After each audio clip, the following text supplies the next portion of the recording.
we go, guys. Hey, it's my first time at Pocket Sandwhich Theater. I'm stoked to be here with y'all tonight. What a weird fucking show I agreed to be on. Wow, dude. No, I actually got word that I was going to be doing this like a week in advance, like a month ago on the original date, and I'm like, oh man, a week, that's not much time to write jokes. But they moved a month out, so I waited till the day to start writing. So that was, that felt appropriate. I'm a little nervous, but only because I'm pretty sure you guys are just going to leave thinking like, wow, that guy is one big pile of shit. Hey, it's a reference to the thing we're all here for. Hell yeah, dude. Man, I'll be real. I didn't learn a whole lot about dinosaurs when I was a kid because I lived in Topeka, Kansas, and their idea of a history museum is just a room with a Bible in it and a sign that says Jesus did it. Yeah, right? That's all I got, man. I was pretty suspicious when I got there and the sign on the door said First Baptist Museum of Christ. Like, I should have been aware on that one. I actually had a really hard time believing that Jurassic Park was real when I was a kid. Just because I could not fathom the concept that people would be like building or creating these dinosaurs that kept killing people. And then they just like keep doing it over and over. I'm like, there's no way. By the way, can I smoke in here? Anybody have a cigarette I can bum? No, guys, honestly, obviously capitalism, right? Like, if there's any way they can make money on it, they're going to do it. Like, truth be told, they would not have stopped on the mosquito at just the dino DNA. Like, they would have milked that mosquito for all it's worth, right? Like, we'd have somebody being like, welcome to Malaria Park. Yeah, hell yeah.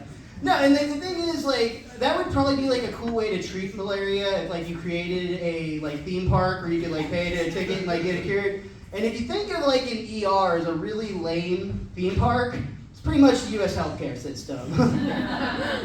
I think. I don't have insurance, so I've never actually been to a doctor, but I think that's how it's supposed to work. That health insurance thing is sadly true, dude. I got hit by a car on my skateboard today. Yeah, dude. And, like, here's the thing. Like, the old woman that hit me was way more upset about the situation than I was, and she was like, we need to call, like, an ambulance, and, like, you take her. And even if she was willing to pay, what I learned is the amount of pain that I can tolerate is directly correlated to the amount of weed that I have in my pocket at any given time. This one hurt, dudes. This one hurt a lot. But she was, like, freaking out, and by the end of it, I ended up selling her an eighth, so it kind of all worked out pretty well. Yeah. I actually think one of the really funny things looking back on the Jurassic Park movies, if you go all the way back to the first one, it's the technology that they were using to run this entire like dinosaur island, right? Like, you've got Sam Jackson sitting there with basically Windows 93, like scrolling on Minesweeper, and Newman from Seinfeld was able to hack the entire island with a floppy disk, dude. Like, this is not great. Like, Sam Jackson's just in there clicking away, and he's probably like, oh, damn it, I'm tired of these motherfucking viruses on this motherfucking computer. Just cost him the PG-13 rating in that one sentence, man. No, actually, the fun thing about that is that same system that they use in Jurassic Park is still what they're using in Southwest Airlines. Like, yeah, see, there's like, we're not doing anything that dangerous, don't get me wrong. And actually, Minesweeper is literally their security system there as well. So if they're playing at the TSA, they're like, oh, this one has 4 threats nearby, we'll just fly somewhere else. When they announced the movie Jurassic World, I got pretty excited. Like, did everybody else get excited? The first time they announced it, like, that was cool, right? Like, Chris Pratt, Blue Raptors, whatever. But, like, when they announced the sequels to Jurassic World, I'm like, who in the fuck is this for? Like, nobody's seeing these anymore, right? But then I remembered that there are 10 Fast and the Furious movies. So now I actually think it's weirder that there aren't more movies about dinosaurs than there are about, like, cars that go vroom vroom in space or whatever. Like, that's odd to me. I feel like the trick is you never make a part 4. That's what you gotta do. Like, think about it, Jurassic Park made 2 trilogies off of 1 good movie, right? Like, there's never a part 4. I actually took a friend of mine recently, and we went and saw Bad Boys 4. Oh, yeah. Did you like that one?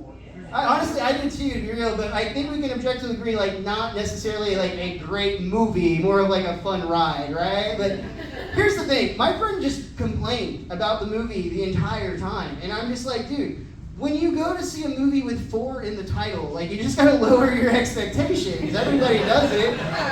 It doesn't matter if it's Bad Boys 4 or Fast 4 or 4 Weddings and a Funeral. There's a 4 in the title. It's not gonna be that great, dude. But I will say that they are rebooting Jurassic Park again, like next year with Scarlett Johansson. Again, not a part 4, it's a new part 1, right? So basically they went from Jurassic Park to Jurassic World to the Jurassic Avenger. Yeah. And when I saw this, dude, I was like, wow, ScarJo signed on for a Jurassic sequel, a reboot, or whatever, and it's like, that's gotta be like the dumbest thing that Scarlett Johansson has ever done. But then I remember she did an episode of Entourage. And she married a comedian.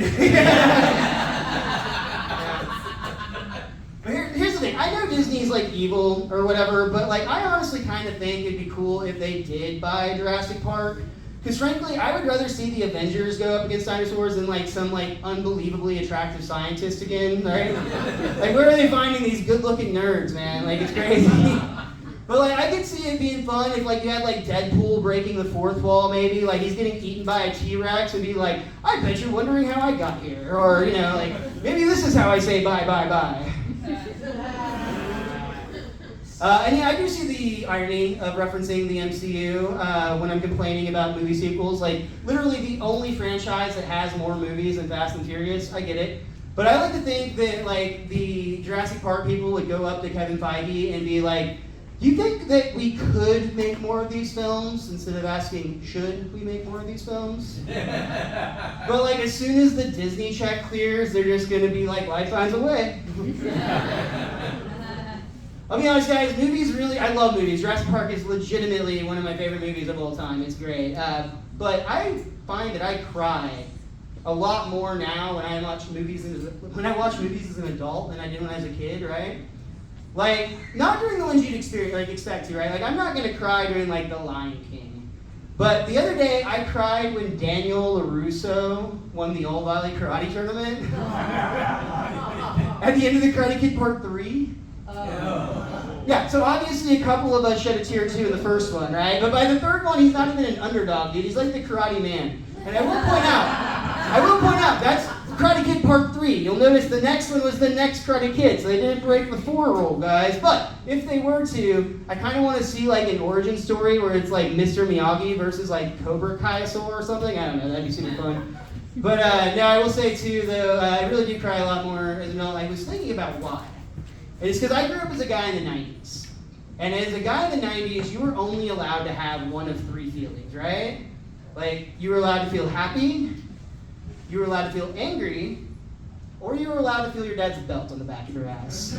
And if you were feeding his children, there's a good chance you ended up at a Jurassic Park comedy show on midnight on a Saturday. Guys, my name is Miles Francis. Thank you so much.